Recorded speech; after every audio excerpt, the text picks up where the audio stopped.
Hello বন্ধুরা, কেমন আছেন আপনারা সবাই? আশা করি ভালো আছেন, আমিও ভালো আছি। আজ আমি এসেছি গাইবান্ধা শনি মন্দিরের পাশেই, যেটা হাসনাহেনা নার্সিং কলেজ, মালিক ডাক্তারের চেম্বার। তা এখানে ছাদে আছি আমি। এই তো আমার সামনেই আর রহমান হোটেল, তা কমিউনিটি সেন্টার। এখানে আসলাম আমি মূলত একটা এসি খোলার জন্য। তো এসি খুলতে এসে আমি আসলে পুরোপুরি অবাক, যে বুঝি না এনারা কিভাবে কাজ করে। আমরা যখন একটা আউটডোর লাগাইলে ওর পিছনে মিনিমাম 6 থেকে 8 ইঞ্চি গ্যাপ রাখা উচিত, যাতে আউটডোরটার কন্ডেন্সারটা পুরোপুরি একটু ফাঁকা পায় বা বাতাস থাকে, বাতাস গ্রহণ করতে পারে, যেটাকে আমরা নিঃশ্বাস নিতে বলি।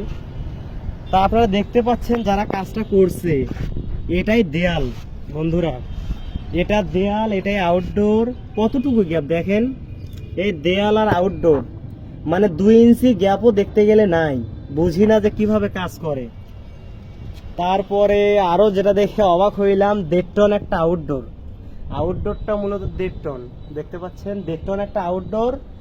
এ কি দিয়ে বাঁধে রাখছে? গুনা, মানে দেখেন এই গুনা বা জিএতার, সেগুলো দিয়ে বাঁধে রাখছে। এই তো দেখেন, মানে লাটের কোনো কারবার নাই। এত বড় একটা আউটডোর যে বাতাসের সামনে মোকাবেলা করবে, কি দেখে করবে? এই যে এখানে দেখেন, এখানেও জাস্ট জিএ তার দিয়ে বাঁধে রাখছে। তো এইটা কোনো টেকনিশিয়ানের কাজ আসলে হতে পারে না, জানি না কি দেখে টেকনিশিয়ান হয়েছে নাকি। তারপর নিচে তাকাইলে দেখতে পারবেন, এর নিচে যে আউটডোরটার অ্যাঙ্গেলটা, এই তো ফুটাটা, এখানে কোনো লোহার মানে লাটের কোনো চিহ্ন মাত্র নেই। লাট যে দিবে, এরা যে কি দেখে কাজ করে।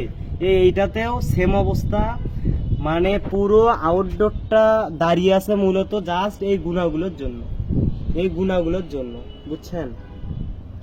তা আমি বলবো টেকনিশিয়ান ভাই, আপনাদের উদ্দেশ্যে বলবো যে ভাই, আপনারা কাজ করেন ঠিক আছে, মানুষ মাথার ঘাম পায়ে ফেলে একটা জিনিস করে, লাখ লাখ টাকা দাম, অনেক কষ্ট করে করে, তাই আপনারা হেলায় সেই জিনিসটাকে এভাবে নষ্ট করবেন না।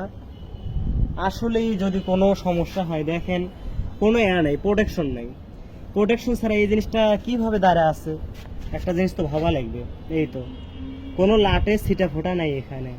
এত বড় একটা আউটডোর জাস্ট 2টা জিএ তারের উপর আটকে আছে। বিষয়টা আসলেই খারাপ। আমরা আসছি এসিটা খোলার জন্য, দেখলাম বিষয়টা, এই জন্য আপনাদেরকে জানাইলাম। আর আপনাদের উদ্দেশ্যে বলবো, যে কোনো টেকনিশিয়ানটা কাজ করান, আমি সেটা বলতেছি না যে আমাদের দ্বারাই করাইতে হবে, বা যার দ্বারাই করান না কেন, আপনি করার আগে বা করার পর ভালোভাবে এই জিনিসগুলো একটু যাচাই বাছাই করে দেখবেন, যে আসলে লাটগুলো ঠিকঠাক মতো লাগাইছে কিনা, লাটগুলো টাইট দিছে কিনা। অনেকেই দেখা যায় যে সময় বাঁচানোর জন্য, খুব দ্রুত কাজটা করার জন্য এই যেভাবে কাজগুলো করে রাখে, এটা আসলে আপনারই ক্ষতি। আপনি যদি জাস্ট উঠে 5টা মিনিট দেখেন, একটু পর্যবেক্ষণ করেন যে সব কিছু ঠিক আছে কিনা, তাহলে আসলে আপনার জন্যই ভালো হবে। ভবিষ্যতে আপনার জিনিসটা অনেক ভালো সার্ভিস দিবে। এই আউটডোরটা যদি আমি এরকম করে ঠেলাই, দেখেন আউটডোরটা নড়তেছে, দেখতেছেন আউটডোর নড়তেছে। আসলে আউটডোর যদি এইটুকু দোলতে নড়ে, তাহলে ঝড় তুফানে কীভাবে মোকাবেলা করবে? ওই জন্য বন্ধুরা, আপনারা চেষ্টা করবেন যার দ্বারাই কাজ করে নেন, কাজটা একটু দিন শেষে বুঝে নেয়ার। তো আজ এই পর্যন্তই। ভালো থাকবেন, সুস্থ থাকবেন। আসসালামু আলাইকুম।